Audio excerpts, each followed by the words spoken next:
حضور پاک صلی الله علیه وسلم چې کله تبوک ته روان شو نو مخلص مؤمنان خالص ایمان والا هم د حضور پاک صلی الله علیه وسلم سره روان شو.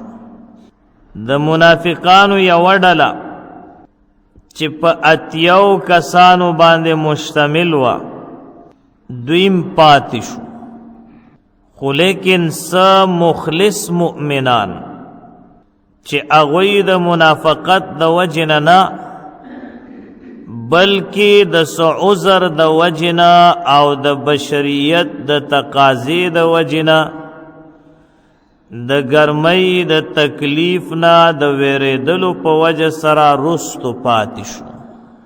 لکه سیدنا حضرت ابو ذر غفاری رضی اللہ تعالی عنہ دا دغه ټیم د حضور پاک صلی الله علیه وسلم سره روان نشو. سوجوا وجه داوا چې د سره کم اوخو نو هغه انتهایی کمزور و. د دیو جن د سوچ وکا چې دوا سلور ورځې خوراک کولو نه پس به دا اوخ طاقتور شي، یعنی خسته خوراکونه به ور باندې وکم دی به مضبوط شي، دا کمزوری به ختم شي، د تللو قابل بشي. نو هغه وخت به زه لاړ شم او صحابه کرامو سره به ملو شم. د اوخ باندې خوراک سکاک وکه، خو لیکن هغه برابر نشو دا اوخه. هر کله چې د اوخ نه نا امید شو نو خپل چې کم آلات الحرب و د جنگ ساز و سامانو اغیر واخست او پخپل املا باندې واچو او پیدل روان شو. د مدینی منورینا تبوک تا د یو میاشت مزل ده او سیدنا حضرت ابو ذر غفاری رضی اللہ تعالیٰ عنہ د مدینی منورین پیادل روان شو، یواز روان شو، تن تنها ایسو کم ورسر نشتا او پیاده مزل کئی روان دے تبوک تا ارسیدلو. زان ارسو حضور پاک صلی اللہ علیہ وسلم چی کلا حضرت ابو ذر غفاری رضی اللہ تعالیٰ عنہ اولیدو چی یواز را روان دے نوی فرمائل یا اللہ پا ابو ذر باندے رحم اوکی، یواز را روان دے، یا اللہ خصوصی رحمتون پہ نازل کی. حضور علیہ الصلوۃ والسلام ورته دعا وکړه او ډیر زیات خوشاله شو. بیا نبی علیہ الصلوۃ والسلام او فرمایل پیشنگوئی ورکي چې دا هغه شخصیت دی چې دی با یوازې وفات کیږي، هیڅوک به ورسره نی او یوازې به اوچتیږي او پورته کیږي با سمانا، یعنی د قیامت په ورځ به یوازې را پورته کیږي. نبی علیہ الصلوۃ والسلام دغه پیشنگوئی ورکړله. انشاءاللہ د دوی واقعه بروسته تفصیلا راشي د وفات. نبی علیہ الصلوۃ والسلام چې څنګه پیشنگوئی ورکړي و مغسی وشو، بیا په یو مقام کې وفات شو چې آلته کې هیڅوک د کفن دفن د پاره نو. اتفاقا حضرت عبداللہ ابن مسعود رضی اللہ تعالی عنہ د کوفین واپس راتللو نو حضرت ابو ذر غفاری رضی اللہ تعالی عنہ یې ولیدو چې وفات شوی دی نو بیا د کفن او د دفن خدمت چوک عبداللہ ابن مسعود رضی اللہ تعالی عنہ نو دا حضرت ابو ذر غفاری رضی اللہ تعالی عنہ چې رست بیا لاړ تبوک ته ځان ورسو دویم حضرت ابو خیثمه رضی اللہ تعالی عنہ دام پاتې شوی و او دا پخپل فرمای چې حضور پاک صلی الله علیه وسلم تبوک ته روان شو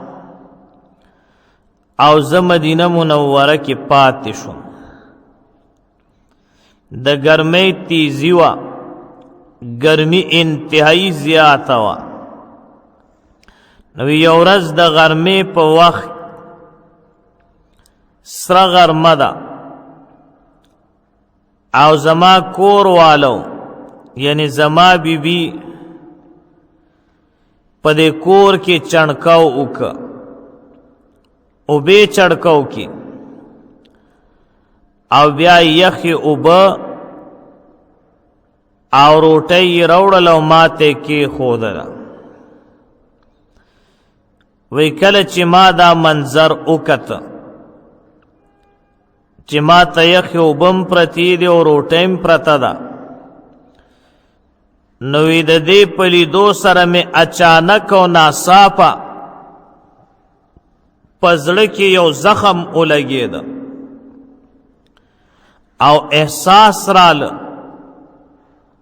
چې والله دا سراسر بے انصافی ده چې حضور پاک صلی الله علیه وسلم خو په ګرمۍ کې روان دی او سفر کوي او زه په سوري کې ناس یم او داسې عیش او عشرت کوم نوی اغا عرص میں پریخودل او فوراً پاسیدم او ځان سره مې څه کجوري واخیستلې او په خپل اوښ باندې کېناستم او ډېر زیات تیز رفتارۍ سره روان شوم اوښ مې اوسغلو ډېر په تیزۍ سره لاړم وی مزل مې وکړه تر دې پورې چې د مسلمانانو لښکر ته مخامخ شوم هغوی مې ولیدل نو حضور پاک صلی الله علیه وسلم زه د لرې نه ولیدلم او صحابو ته یې وفرمیل چې ابو خیثمه رضی الله تعالی عنہ را روان دی او ځان له یوازې په اوښ باندې ناست دی او دې خوا را منډې وهي وی زه د حضور پاک صلی الله علیه وسلم په خدمت کې حاضر شوم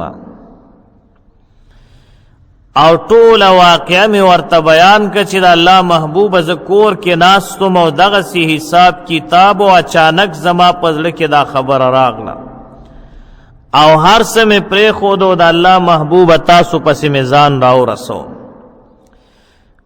وایي چې کله ما دا خبره وکړله نو حضور پاک صلی الله علیه وسلم زما په دې عمل باندې دومره خوشحاله شو چې زما د پاره د خیر او برکت دعا وکړله زما د پاره د الله په در کې خیرونه وغوښتل او زما د پاره د برکت دعا وکړله نو دا مختصر حالاتو د حضرت ابو خیثمه رضی اللہ تعالی عنہ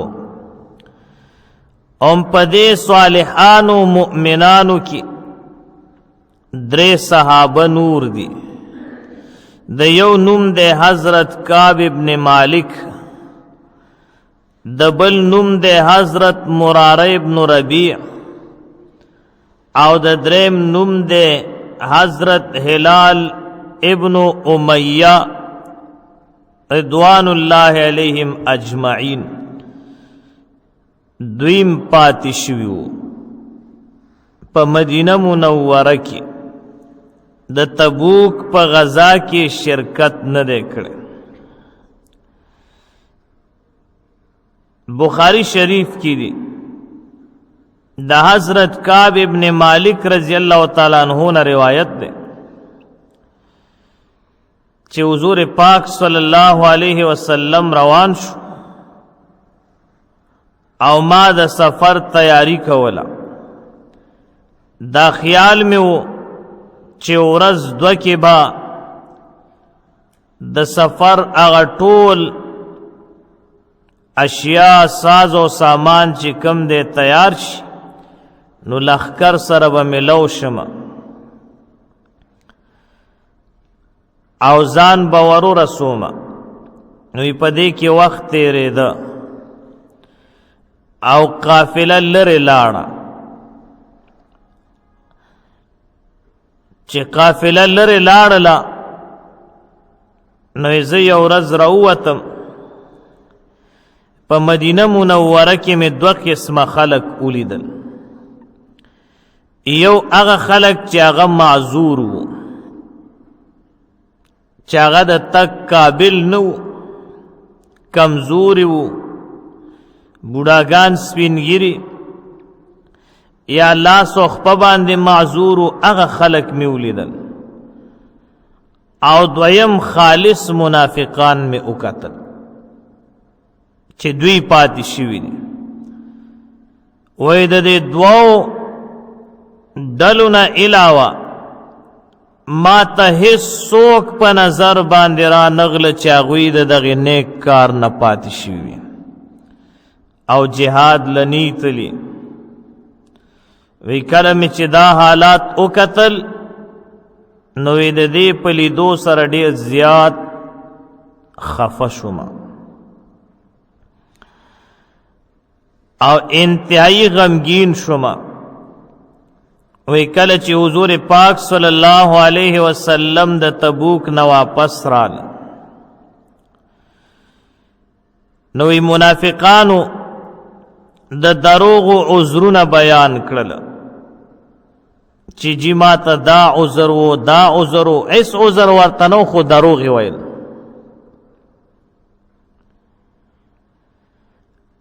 عذرونه د دروغ بیان کړل. نو حضور پاک صلی الله علیه وسلم ظاهری طور سره د هغوی عذرونه قبول کړل او د زړونو حال یې الله پاک ته وسپارلو چې د دوی په زړونو کې څه دي نو هغه الله ته وسپارل.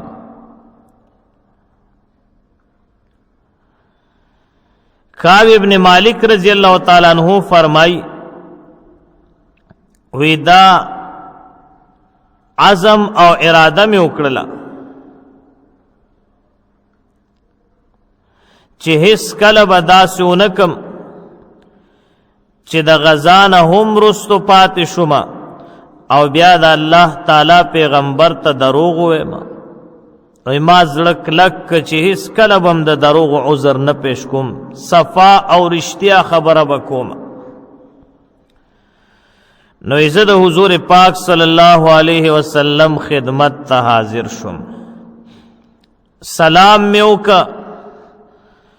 حضور پاک صلی الله علیه وسلم زمانه مخ مبارک واړو، مخ رانه ته وکړه.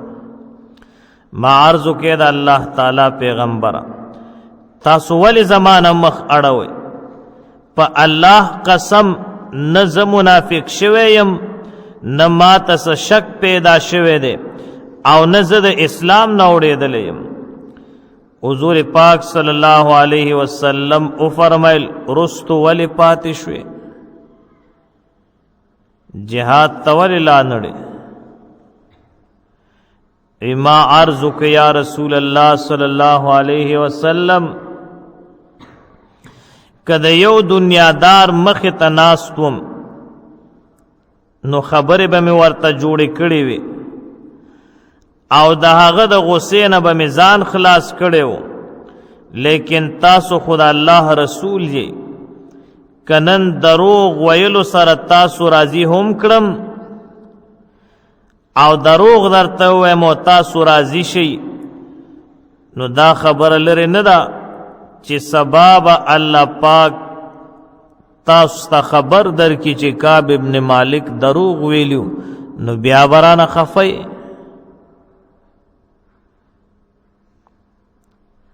او که تاسو ته مې رښتیا رښتیا وویل نو هغې سره به تاسو خفه شئ، لیکن زما د الله پاک د فضل او کرم نه امید دی چې هغه به ما معاف کړي. او بیا فرمایله حقیقت دا دی چې ما سره هیڅ عذر نشته، زه قصوروار یم. حضور پاک صلی الله علیه وسلم فرمایله دې سړي رښتیا رښتیا وویل. بیا فرمایل هغه وخت پورې لاړ شه تر څو چې الله پاک ستا په هکله څه حکم نازل کړي، یعنې تر هغې پورې مه راځه چې تر څو پورې ستا په هکله الله پاک حکم نی نازل کړی. دغه شان حضرت مراره ابن ربیع او حضرت هلال ابن امیہ رضی اللہ تعالی عنہما د حضور پاک صلی الله علیه وسلم خدمت ته حاضر شو او د خپل قصور اقرار وکړه. حضور پاک صلی الله علیه وسلم دا حکم وکړه چې 50 ورځو پورې هیڅ څوک دی د درې واړو کسانو سره خبرې نه کوي، بس دوی سره تاسو ټول خبرې بندې کوي. دا پابندی چاو لګوله جناب محمد رسول الله صلی الله علیه و آله وسلم. 50 ورځو پورې به دوی سره خبرې نه کوي. دا سوشل بایکاټ.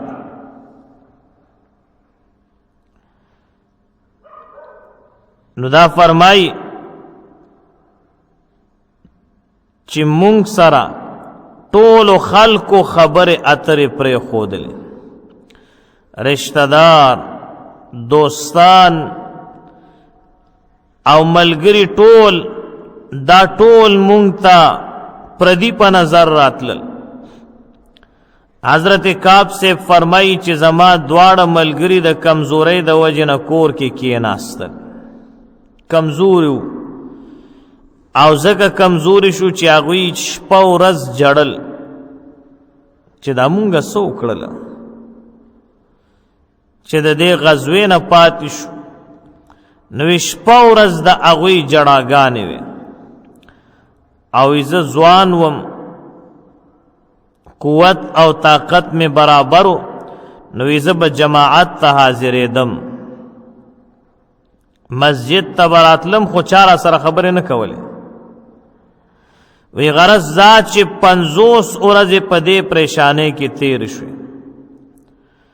وی تر دې پورې چې د الله پاک ځمکه په مونږ باندې تنګه شوه او مونږ ته د دې خبرې د ټولو نه زیات فکر او دا خبره بار بار زمونږ په دې ذهن کې تیرېدله چې هسې نه په دې وخت کې مرګ را نشي. که په دې وخت کې مرګ راله نو حضور پاک صلی الله علیه وسلم و مسلمانان به زما جنازه هم نه کوي. وی دا پریشانی را سره ډیره زیاته وه. وی کله چې 50 ورځې تیرې شوې، د دغې 50 ورځو تیرېدلو نه بعد اچانک یو غر دی چې هغې ته د سلا غر ویلې کي، یو ناشنا آواز مې واورېده. وایي زه د غره طرف ته تلم او وی چې یا کعب ابن مالک ابشر، اے کعب د مالک زویا تا ته د خوشخبری وي وی د دې اورېدو سره په سجده کې پرېوتلم او پوه شوم چې مشکل او تکلیف ختم شو. حضور پاک صلی الله علیه وسلم اعلان وکړ چې د دې خلکو توبه قبول شوه. وی د هر طرف نه خلق ما ته او زما دواړو ملګرو ته د مبارکۍ د پار راغلي او منډې راوهلې او دا به فرمایل مبارک دی وی تا ته د الله پاک، یعنی مبارک دی وی تا ته چې الله پاک ستا توبه قبول کړه، یا مبارک دی وی تا ته د الله پاک ستا توبه قبلول. نو کوم سړي چې ما ته خوشخبری زیره راوړلو نو فوراً می خپل کپڑے اغلا ورکړل، نور سره ونه نو په زیری کې می والله خپل کپڑے ورکړل. نو دا یاد ساتي چې چا د الله زیره راوړ خوشخبری د الله راوړله او خسته زیره راوړه نو اغلا و بیا په زیری کې سنا سور کې ځان نه بشوم نه جوړي بیا. نو دا زیری کې تحفه ورکول، گفت ورکول او هدیه ورکول دا سنت د صحابه کرام رضوان الله علیهم اجمعین دی. دا فرمای چې د دینه پس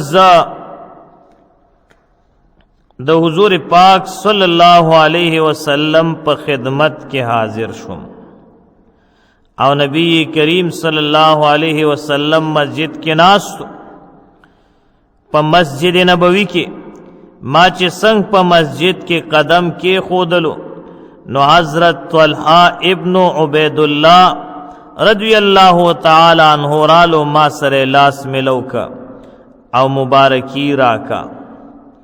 نو حضرت کعب ابن مالک رضی اللہ تعالی عنہ فرمائی چې په حاضرینو کې بل هیڅ څوک ما ته پورته نشو. وی په الله قسم د حضرت طلحہ دا احسان به زه هیڅ کله هیر نه کما چې ما ته را پاسېد او لاس را سره ملو کا. وی ما چو قتل د حضور پاک صلی الله علیه وسلم مخ مبارک د سپوږمۍ پشان پړقېدلو او سلام میو کا. حضور علیہ الصلوۃ والسلام او فرمایل مبارک دی وی تا ته هغه ورځ چې د ټولو ورځونه غوره ده د کم وخت چې ته خپل مور زیږولې، یعنی ته چې د مور پیدا شوې نو دا ټولې ورځې چې څومره دی په دې کې تا د ټولو نه غوره ورځ چې کم ده نو هغه دا ورځ دې تا ته مبارک وي.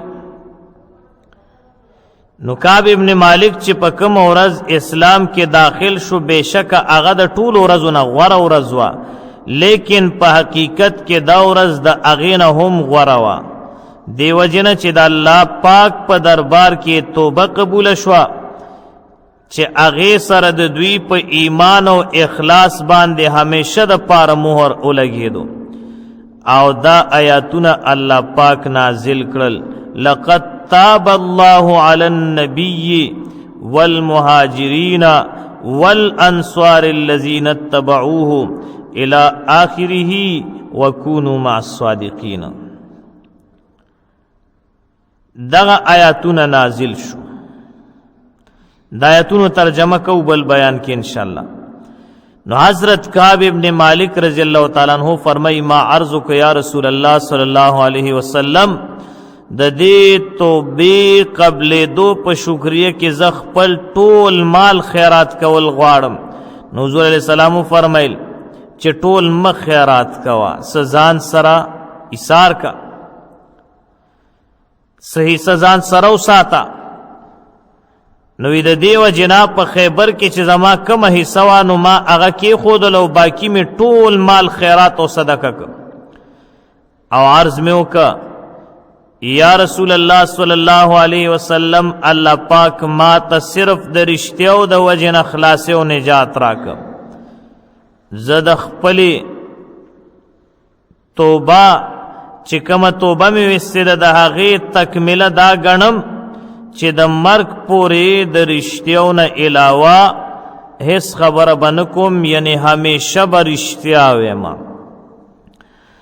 معززو سامعینو، دا د دغې دریو صحابه کرامو واقعه چې کم ده نو دا صرف تر دې پورې اجمالی او مختصر بیان شوه.